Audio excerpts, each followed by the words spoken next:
요한복음 5장 1절에 있는 말씀부터 9절까지 찾으셔서 저하고 함께 한 절씩 교독을 하겠습니다. 찾으신 분들은 아멘. 5장 1절. 그 후에 유대인의 명절이 되어 예수께서 예루살렘에 올라가시니라.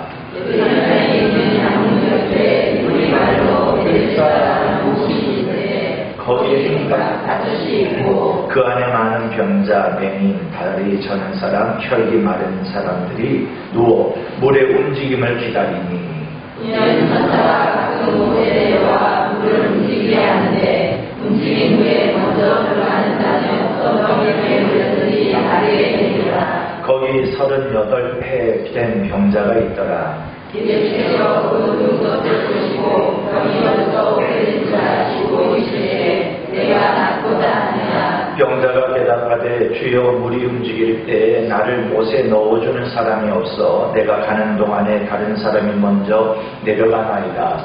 예수께서 이르시되 일어나 내 다리를 들고 걸어가라 하시니 그 사람이 다같이 그 사람이 일어나서 자리를 들고 걸어갑니다. 이 날은 안식이니. 아멘. 할렐루야.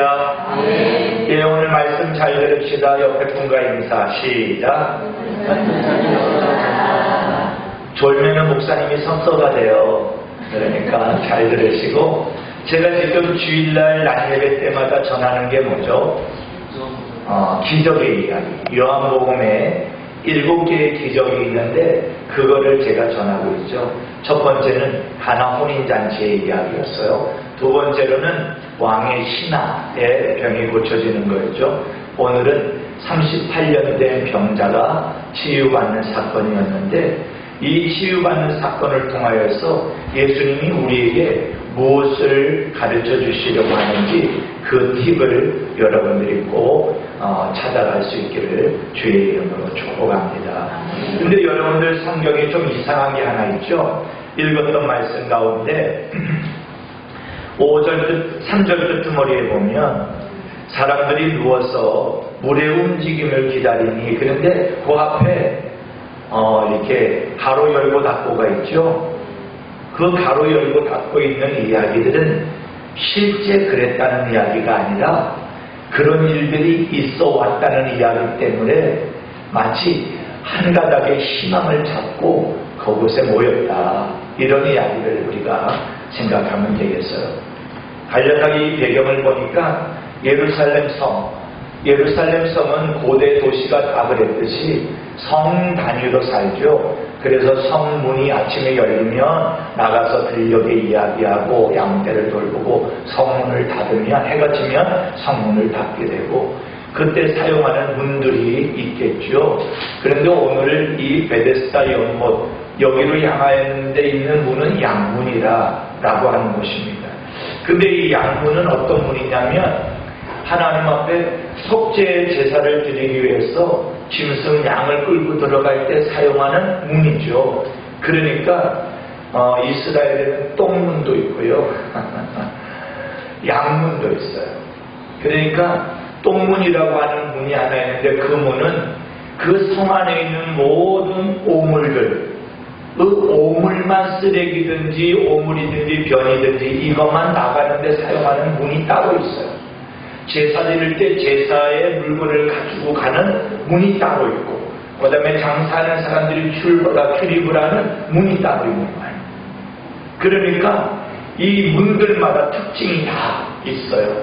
근데 이 오늘 말씀의 문은 양문인데 그 양문 옆에 행각이 5개 있다는 거죠. 행각은 우리말로 말하면 정자와 같은 거예요. 그렇게 5개가 있는데 그 정자 5개 중에 사람들이 모여있는데 어떤 사람들이 모여있느냐면 오늘 성경에 기록된 대로 3절에 보니까 하나같이 모인 사람들이 병자들, 많은 병자니까 숫자가 많다는 의미도 되고 각가지 병을 가진 자들이라, 이런 말도 되는 거죠. 많은 병자들이 있습니다. 특징적으로는 소경이 있고 또 절뚝발이가 있고 혈기가 말랐다. 그러니까 혈액이 원활하지 않아서 온몸이 바싹 마른 자가 되죠. 38년 된 병자, 이 38년 된 병자의 병명이 뭔지는 성경에 기록되어 있지 않습니다. 그러나 문제는 38년 동안 고쳤다 못 고쳤다? 못 고쳤다라고 하는 것이죠. 그러니까 그 마음이 어땠는지를 우리가 내가 38년 된 병자라는 입장에서 오늘 말씀을 들어야 오늘 우리들은 은혜를 받고 돌아가게 될 줄로 믿습니다. 그런데 오늘 말씀해 보니까 예수님이 38년 된 병자, 많은 병자가 있는데 38년 된 병자에게 직접 찾아가셔서 오늘 그를 고쳐줬다, 이런 사건이죠. 그래서 그가 걸었냐 못 걸었냐, 행동이 원활했냐 원활하지 않았느냐 라고 하는 것을 짐작할 구절이 있는데 뭐냐면, 베데스다 연못이 막 이렇게 움직이게 되어질 때, 동하게 될 때 제일 먼저 들어가는 사람이 나왔다. 그런데 자기는 제일 먼저 들어가 본 적이 없다. 그러니까 말씀의 7절에 아무도 나를 데려다주는 사람이 없습니다. 그런 거 보니까 자기 혼자 힘으로는 움직일 수 없는 사람이었구나 라고 하는 것을 우리가 알 수 있게 되겠습니다. 그래서 저는 오늘 특별히 예수님은 이 말씀을 통해서 뭘 알려주려고 하는가? 낙심되고 절망된 사람에게 예수님이 소망입니다.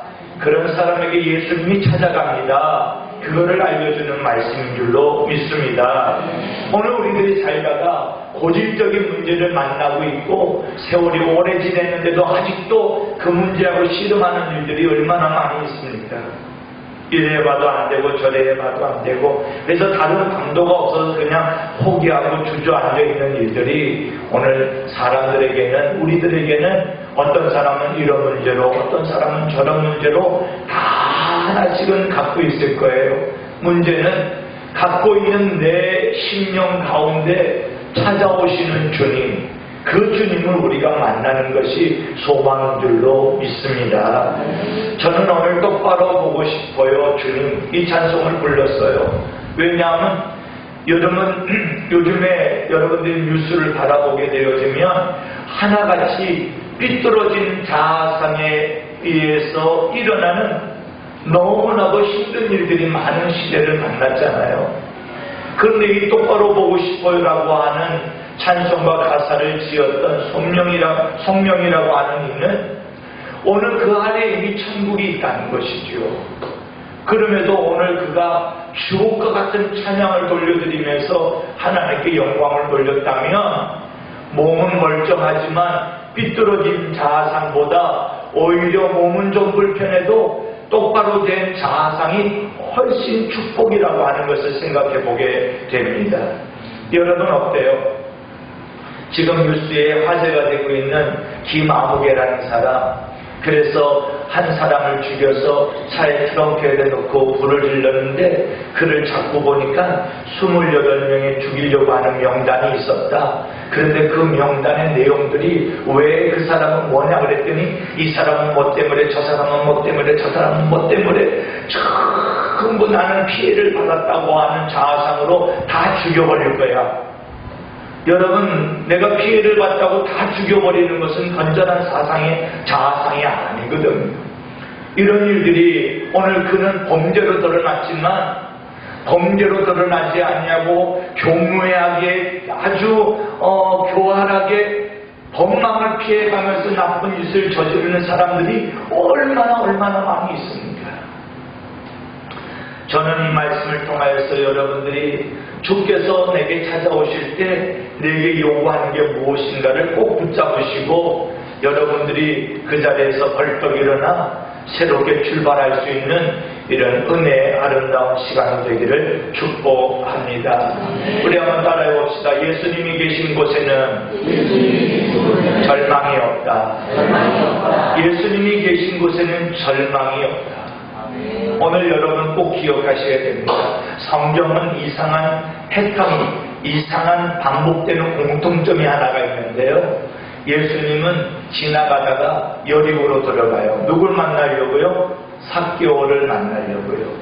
여러분, 예수님의 행적은 우연히 없어요.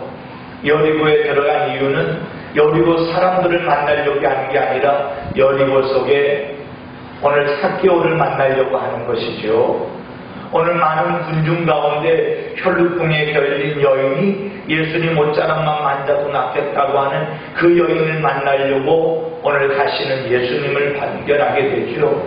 여러분, 실로암 연못가에서 오늘 소경에게 힘으로 흙에다가 뱉어서 그거를 깬 다음에 그거를 눈으로 발라요. 우리 생각에는 자존심 상해요. 세상에 눈에 시각이 있어서 볼 수 있는 사람이든 볼 수 없는 사람이든 누가 힘을 뱉은 흙에다가 이렇게 으깨서 내 얼굴에 발랐다면 기분 좋을 사람이 아무도 없는 것이죠. 거기서 또 교훈하는 것이 무엇입니까? 오늘 그럼에도 불구하고 내가 보기를 소망하는 것이 우선이냐 그거예요. 오늘 우리들의 인생에서 주께서 원하시는 것은 오늘 우리의 영이 주께를 향하여 있을 때 내 육의 문제는 하나님이 책임지신다.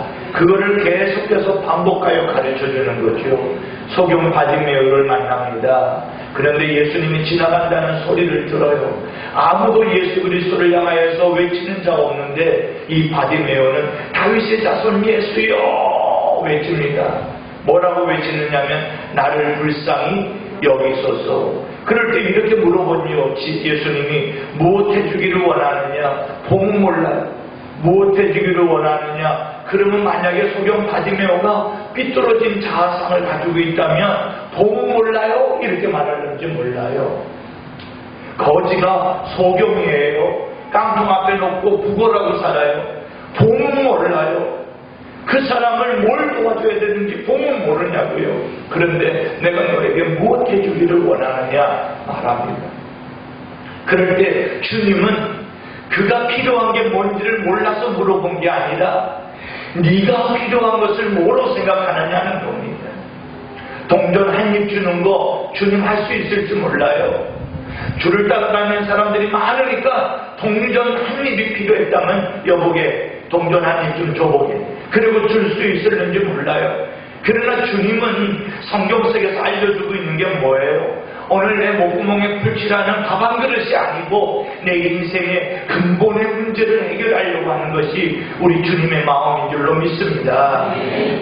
그거를 알았던 베드로가 성전으로 올라가다 민문에 앉은 안진뱅이 구걸하는 그에게 뭐라고 말하죠? 성전에는 들어가지도 못해요. 안진뱅이니까 부정하니까. 그런데 구경만 하고 있던 이 사람에게 오늘 나는 너에게 줄 것이 금은은 없지만 예수의 이름으로 너에게 명하노니 일어나 걸으라. 그러니 예수의 제자도 근본의 문제를 해결해 주죠. 내가 지금 동전 한 입을 준다고 해도 이 사람은 또다시 구걸해요 살지만, 그러나 이렇게 세울 수 있다면 이 사람의 인생의 문제는 해결된다는 것이죠. 일어나 걸어라 라고 하는 말씀 앞에 일어나 걷고 싶은 것이 이 사람의 열망이 아니었다면 미친놈 귀신 신나라 까먹는 소리 안에 그러고 말았을 겁니다. 그러나 일어나 걸으라고 하는 것이 지금 내가 동전 한 입 구걸받고 있지만 그것이 내 인생의 간절한 소망이라고 하는 믿음이 없었다면, 저 성전에 들어가보고 싶었다는 믿음이 없었다면 이 소경은 아마 아무런 역사도 일어나지 않았을 거예요. 일어나 걸으라 하고 잡았을 때 나는 안진뱅이야 그랬다면 그걸로 끝났을 거예요. 그러나 일어나 걸을 때, 그 시도를 할 때 발목에 힘이 생기고 무릎에 힘이 생기고 그가 한 것이 뭔지 아십니까? 그가 한 것은 기뻐 뛰며 찬양하며 성전으로 올라갔다는 겁니다. 주님은 우리에게 무엇하기를 원합니까? 내 마음이 주께 향하여 있고 주의 전에 머무는 것, 그것이 우리 하나님의 나를 향한 소원이지, 내가 지금 뭐 먹고 사느냐, 먹고 사는 것을 해결해 주려는 것은 부수적인 문제라는 겁니다. 사랑하는 성도 여러분, 저는 이 베데스다 연못가에 모인 사람은 어떻게 보면 하나같이 절망적인 사람들만 모였다. 왜요? 베데스다 연못가에서 그들이 마지막으로 시로라르기로 왔던 그 희망 하나를 붙들고 오늘 얽힌 전설을 들어보니까 천사가 내려와서 그 물에서 이렇게 한번 움직이고 나면 그때 제일 먼저 들어가는 한 사람. 말도 그렇잖아요. 천사를 봤다는 것도 아니고 물이 동하면 천사가 내려왔다고 생각을 하고 들어가서 그것도 많은 사람이 고쳐지는 것도 아니고 한 사람만 고쳐진다. 여러분, 오늘 그렇게 물이 움직일 때 들어간다고 불치병이 나으리라는 것도 미지수지만, 만약에 물이 동할 때 들어갔어서 나았다 그러면 어떤 사람이 있어야 되냐면 나았던 사람이 있어야 되는데 나았던 사람이 없고 낫는다 하더라 하는 것 때문에 모인 사람들이 있잖아요.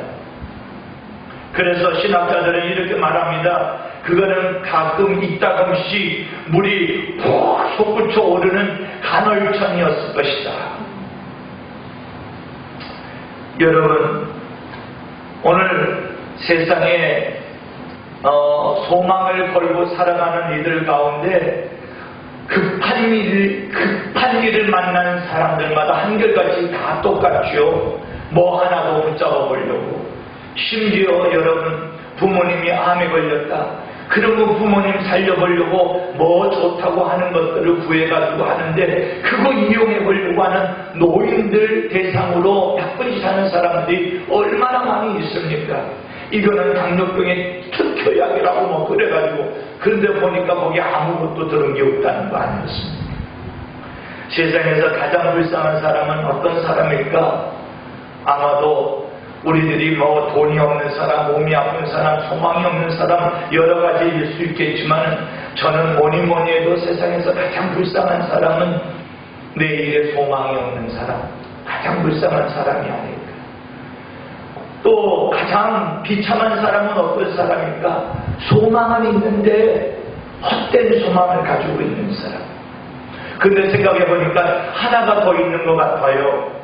오늘 우리가 소망도 없는데 헛된 소망도 가졌는데 그래서 더 비참하고 더 초라하고 더 불쌍해졌는데, 그거를 더 비참하게 만드는 게 무엇이냐면 그 헛된 소망마저도 내가 먼저 가지려고 경쟁하고 싸우는 사이가 됐다는 게 더 비참하게 만드는 것이. 베데스다라는 말은 자비라는 뜻이에요. 자비. 그런데 그 주변의 환경을 보니까 자비로운 모습은 하나도 없는 거예요. 봐요. 지금 여기가 베데스다 연못이에요. 여러분들이 다 모였어요. 물이 움직이고 있어요. 누가 먼저 들어갈까요? 이 38년 된 병자는 아무도 나를 데려다주는 사람이, 넣어주는 사람이 없다 그랬으니까 이 사람 38년 됐다는 걸 알면서도, 38년 동안 그 자리에 있었다는 걸 알면서도 아무도 넣어주지 않았다는 것은, 아무도라는 사람은 건강한 사람이 아니라 다 한 가닥의 소망을 가지고 있던 병자들인데, 오늘 내가 먼저 들어가야 되겠다고 거기서 싸움박질하는 그 모습이 더 비참하게 만드는 모습의 자리였다. 오늘 저와 여러분들이 사는 환경이 그런 것 아닌가요? 내가 저 사람 밟지 않으면 난 설 수 없는 거 말이죠. 저는 여러분에게 감히 이렇게 말합니다. 베데스다 연못갓은 정말로 들어가면 나았다가 아니라, 오늘 신약사에 들어가 보면 그 지역에 이 물에 들어가면 낫는다. 우리나라도 그런 데 많잖아요. 어떤 온천에 가면 뭐 낫는다 하더라. 거기에 무슨 세종대왕이, 저기 제가 충청도 뭐라는 동네 가서 온천 가보니까 거기에 써 있었지다. 세종대왕이 여기서 치료받은 거. 그러면 지금 나 들어가면 치료받나요? 그러면 거기 열심히 가는 이유는 뭘까요? 나도 들어가면 치료받을 거라는 소망 때문에 가죠. 소망이 뭐 절실하든 안 절실하든. 그래가지고 이 물을 먹으면은 속병이 낫는다 그러면 그 물의 원재료가 뭔지, 성분이 뭔지 모르고 저 산속에 가지고 마셔요, 안 마셔요? 열심히 마신다고 말이죠. 베데스다 연못이 그랬다. 그렇다면 예수님께서 베데스다 연못가에 있는 이 38년 된 환자에게 베데스다 연못에 제일 먼저 들어가지도 않았는데, 오늘 그가 고쳐진 것은 그 38년 된 환자의 이름도 모르고 성도 모르고 가문도 모르는 사람이지만 그 사람은 예수의 마음 안에 들어왔다. 예수의 마음 안에 들어왔다. 예수님이 그를 보고 고쳐주고 싶은 마음이 동하셨다. 내가 복을 받으려면 하나님이 내게 복을 주고 싶은 마음이 동할 수 있도록 나에게 간절함이 있어야 된다. 사랑하는 성도 여러분, 저는 이렇게 물어봅니다. 여러분, 베데스다 연못은 어떤 장소도 아닙니다. 어떤 모양도 아닙니다. 베데스다 연못은 여러분의 마음입니다. 내가 회복되어지고 싶고, 내가 똑바로 보고 싶고, 내가 바로 가고 싶은 것에 대한 강급한 마음이 있는 내 마음인 거예요. 그 마음 안에 여러분들 풍덩 빠지지 아니하면 우리는 회복이 없는 것. 그래서 물을 지킬 만한 것보다 마음과 생각을 지키라 그랬던 것입니다. 사랑하는 성도 여러분, 오늘 이 베데스다 연못가에서 일어나는 이 일의 38년 된 경자를 보니까 한번 따라합시다. 38년 동안 꼴찌 인생이었다. 38년 동안 꼴찌 인생. 벌써 꼴찌 인생이 아니었다면 벌써 나았겠죠. 해보나 마나 그는 항상 꼴찌. 38년 동안 누워있었으니 어찌 물이 동안들 일찍 들어갈 수 있겠습니까? 옆에서 아무도 도와주는 사람이 없습니다. 성경을 읽어보니까 마치 김병의 효자가 없다고 하는 것처럼 가족도 친지도 없음을 알게 됩니다. 오늘 그 사람 마음속에 38년 동안에는 좋은 마음보다 가족을 향하여, 친지를 향하여, 세상을 향하여, 그 주변에 있는 다른 병자들을 향하여 부정적이고 화가 나며 속상하며 원망하며 그런 마음들로 그의 가슴은 다 얼룩져버리고 말았을 것입니다. 그것이 7절 아닙니다. 아무도 나를 넣어주는 자가 없습니다. 이 말에 대해서 그는 원망이 가득한 마음을 가지고 있는 것이죠. 어떤 의미에서는 자포자기하는 겁니다. 물이 동한데 어차피 나는 움직이지도 못하는 거. 다른 사람은 들어가 보려고 막 움직이는데 이 사람은 38년 동안 누워서 가만히 있는 자를 볼 때 주님이 그의 마음을 벌써 다 읽으시고 그 많은 환자들 중에 그에게 찾아가는 것이지요. 예수님이 만약에 그에게 다가오지 않았다면 아마 이 사람은 불언간 1년이든 2년이든 3년이 지나면 아마 그 자리에서 죽어나가도 어느 누구도 장례 치러줄 사람이 없을 만큼 불쌍한 사람이 이 사람이 아니었을까요? 근데 마치 오늘 어두운데 한가닥 빗줄기가 오는 것처럼 여러분 어때요?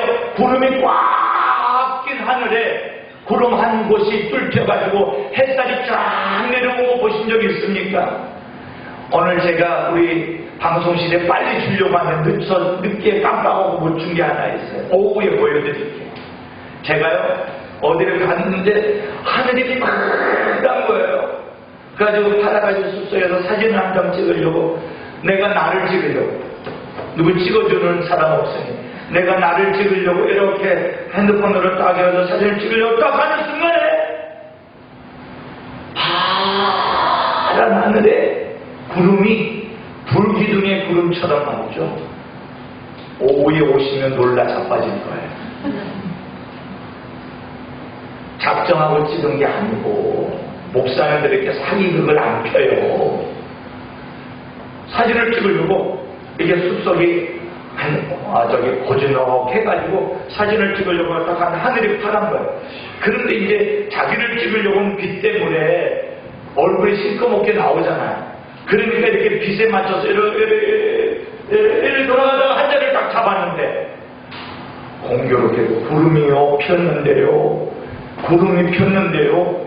마치 이렇게 구름 기둥이 이렇게 된 것처럼 쭉 순간적이 있는데 찍으려고 딱 하는 순간에 내 머리 위로 쫙 올려붙은 거예요. 기분이 째졌을까요? 안 째졌을까요? 안 찢었어? 완전 찢었어요. 우리 믿음의 사람들은 구름 기둥이라는 게 어떤 의미가 있냐면 하나님의 성막이 있는데 성막의 지성소 자리 천 텐트 위에 구름 기둥이 탁 회오리처럼 올라가지고 쫙 걸쳐져 있는 거를 세키나 그래요. 욕이 아닙니다. 세키나. 하나님이 임재했다는 상징이에요. 그걸 딱 보는 순간에 기분이 너무 좋은 거예요. 타이타닉호 침몰하는 영화를 보셨죠? 타이타닉 침몰한 다음에 그 여주인공이 자기를 좋아했던 남자가 마지막 호각을 주고 샥 지키고 있다가 긴 물에 빠져 얼어주고 이제 들어가는 중간에 이 여인이 이렇게 널판지 하나 붙들고 간신히 있는데 저기서 아무도 없습니까? 아무도 없습니까? 하는 구명보트를 타고 구조하려고 온 사람들이 막 헤드라이트를 비추면서 소리를 지릅니다. 근데 이 여인이 아무도 없습니까? 하고 외치는 그 소리가 희미하게 들려오는데 그 들려오는 순간에 보트의 머리가 점점 이 여주인공으로부터 멀어집니다. 그 희미한 소리를 그 듣는 소리에 이 여주인공이 호루라기를 꺼내가지고 제대로 불려지지 않는 호루라기라도 그를 삐삐 불러서 살았다. 저는 마치 이런 생각이 들더라고요. 38년 된 병자가 이제 절망에 더 이상 소망이 없다 할 때 주님이 찾아오시는 것은 오늘 어두운 날에 한 줄기 햇살이에요. 소망의 줄기, 소망의 빛이 비춘 것입니다. 오늘 저와 여러분도 마찬가지입니다.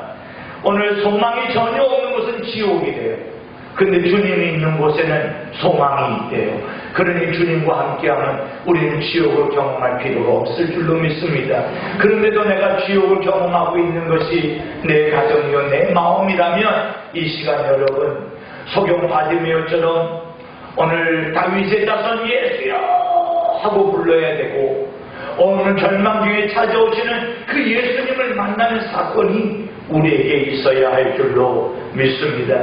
찾아오시는 그 예수님은 어떤 모습일까요? 조금 전에 말했던 것처럼 자연환경 속에서 해필이면 그 많은 구름 중에 사진을 찍으려고 하는 내 머리 위로 쫙 올라가 찍힌 것처럼 어떤 이슬방울 하나에 맺혀진 영롱함처럼 어느 컴컴한 지하에서 작은 햇살을 하나 받고 싹이 따는 오늘 이름 모를 오늘 들꽃과 같이 자라나는 그 들꽃 때문에 오늘 하나님이 나와 함께하는 것을 느끼게 될 줄로 믿습니다. 예수님은 베데스다 연못가에 일부러 오셨을까요? 가다 보니 만났을까요? 오늘 때가 어느 때냐면 이스라엘의 명절이라는 거예요. 이스라엘의 명절에는 사람들이 예루살렘에 많이 모이는 거예요. 예루살렘에 많이 모이면 예수님도 많은 일을 해야 되는 거예요. 복음을 전하기에 가장 절호의 기회잖아요. 그런데 예루살렘에 모이는 많은 사람들을 내버려두고 일부러 한적한 베데스다 연못가에 명절에 아무도 찾지 않냐는 베데스다 연못가에 예수님이 일부러 가신 것을 발견하게 됩니다. 여러분 소망을 가지시기 바랍니다.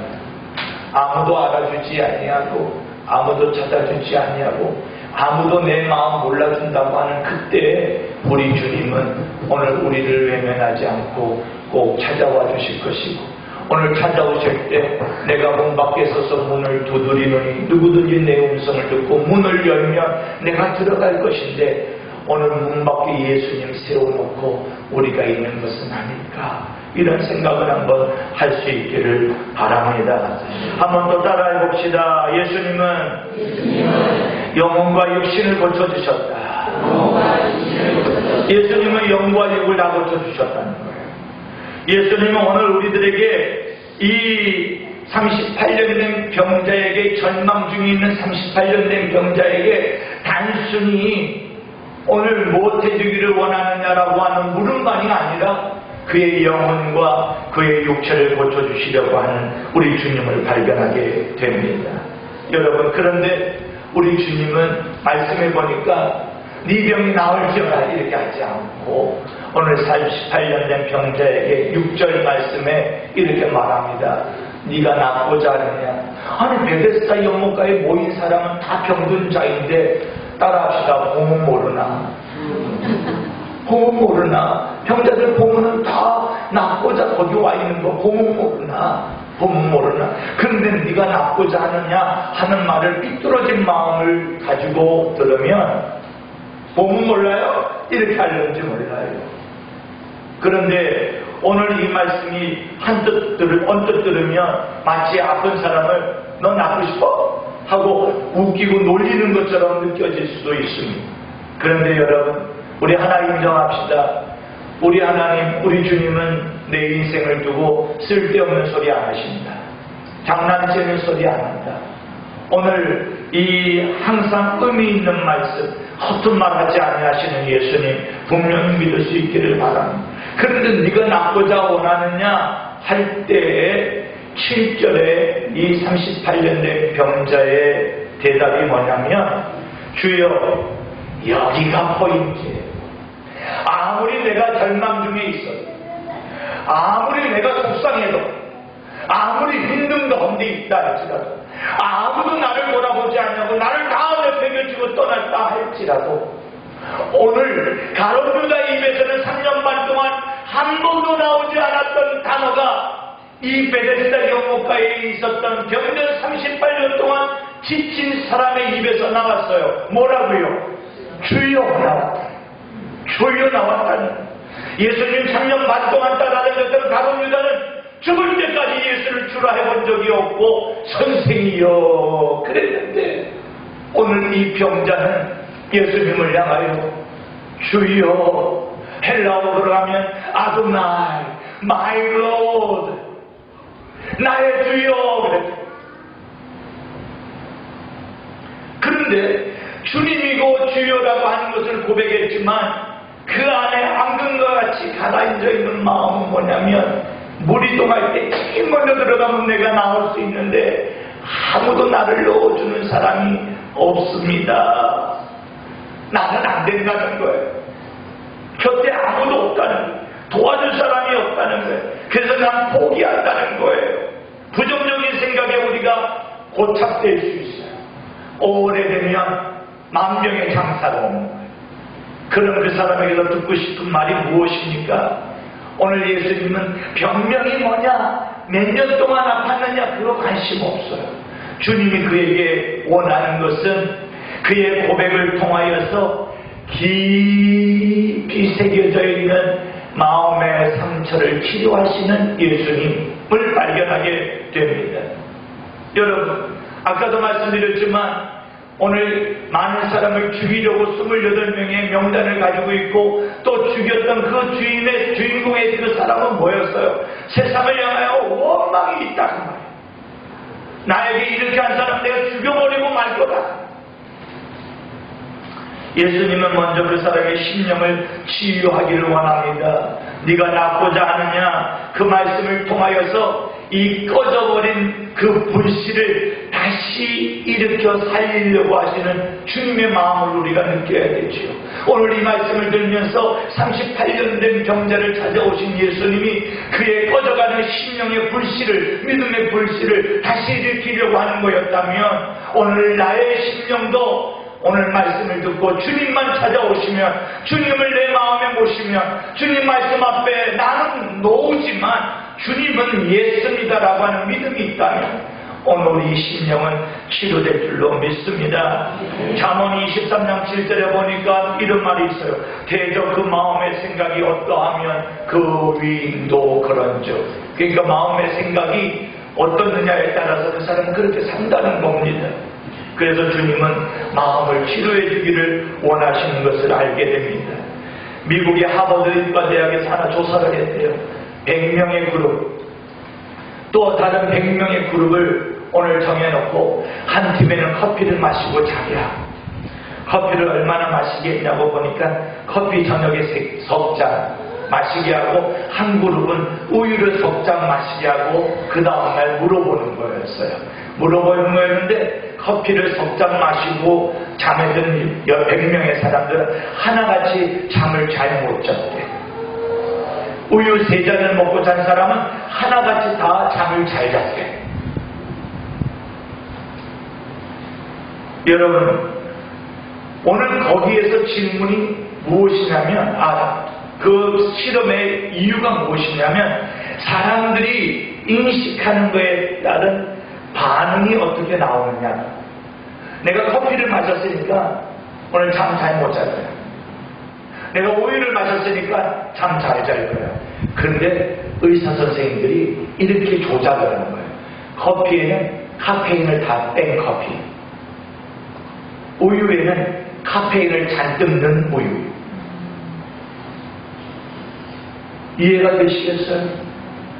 사람이 어떻게 생각하느냐에 따라서 그 사람은 그렇게 행동한다는 거죠. 그래서 늘 우리가 알지만 곤충학자들이 연구한 것 중에 벼룩, 자기 몸보다 몇백 배를 더 뛰는 벼룩이 오늘 유리병 속에 넣어두니까 튀어나간다 그거죠. 그래서 투명한 뚜껑을 갖다가 위에다 이렇게 덮어놓으니까 벼룩이 뛰다가 맞고 뛰다가 맞고 뛰다가 맞고 하다 보니까 나중에는 자기 한계를 극복하지 못하고 여기까지가 내 한계라고 인식을 하고 고전에서 멈추더라는 거죠. 그리고서 뚜껑을 벗겼는데도 넘어가지 못하고 거기서만 뛰더라는 거잖아요.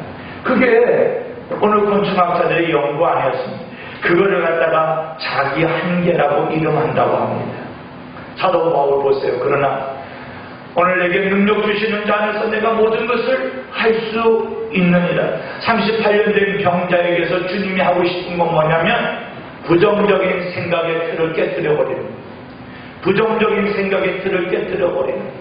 요번 명절에 가족들 만나면 이전에 가지고 있었던 상처가 있었어요? 화가 있었어요? 속상함이 있었어요? 부정적인 틀을 깨뜨려버리는 거예요. 나로는 노지만 주님으로는 예수다. 그러면 오늘 그 자리에 주께서 동할 수 있도록 기도하는 것이 우리의 선택이 되어야 될 줄로 믿습니다. 여러분, 내가 너에게 무엇을 주기를 원하느냐? 내가 낳기를 원하느냐?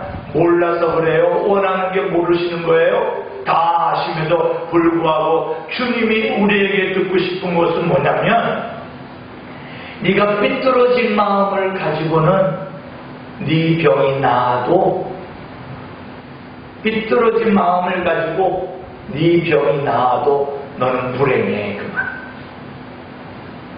행복하게 하기 위해서는 병이 낫는 것이 문제가 아니라 세상을 똑바로 보는 것이 행복하다.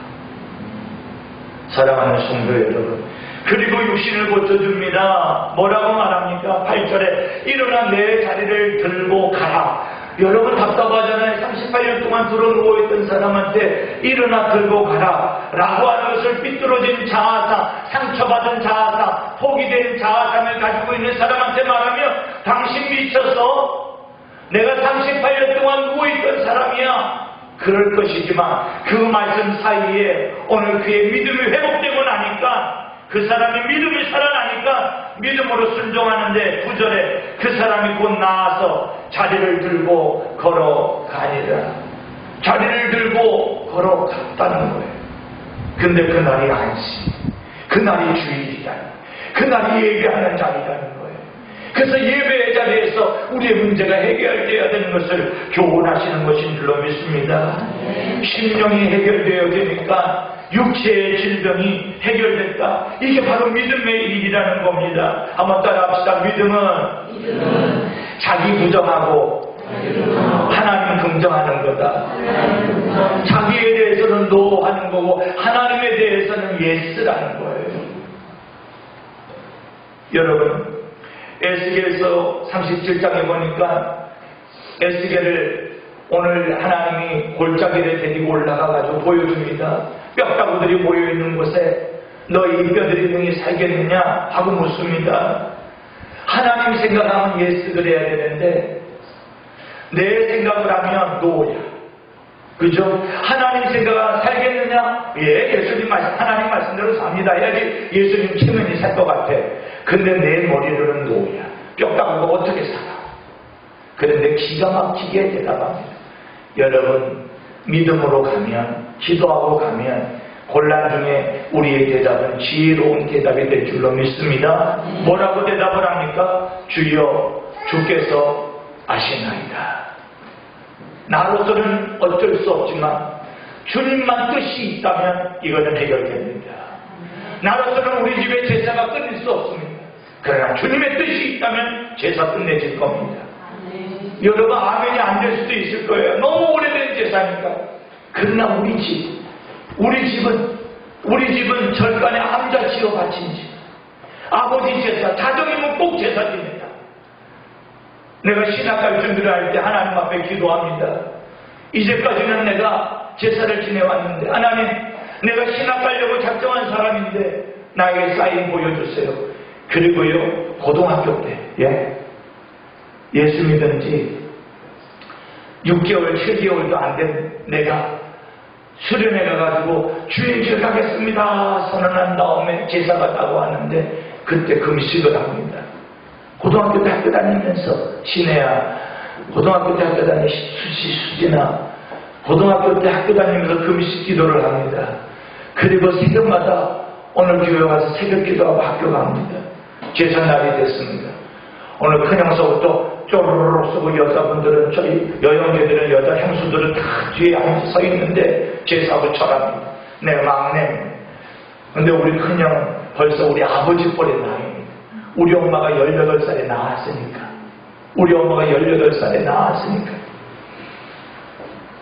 우리 아버지 뻘인 형이 그러면 깨갱해야 됩니다. 아버지가 일찍 돌아가셨으니까 형이 아버지 역할을 했으니까 무서워서 말 한마디도 제대로 못 붙였습니다. 근데 둘째 형이 있다는 말이 이렇게 말합니다.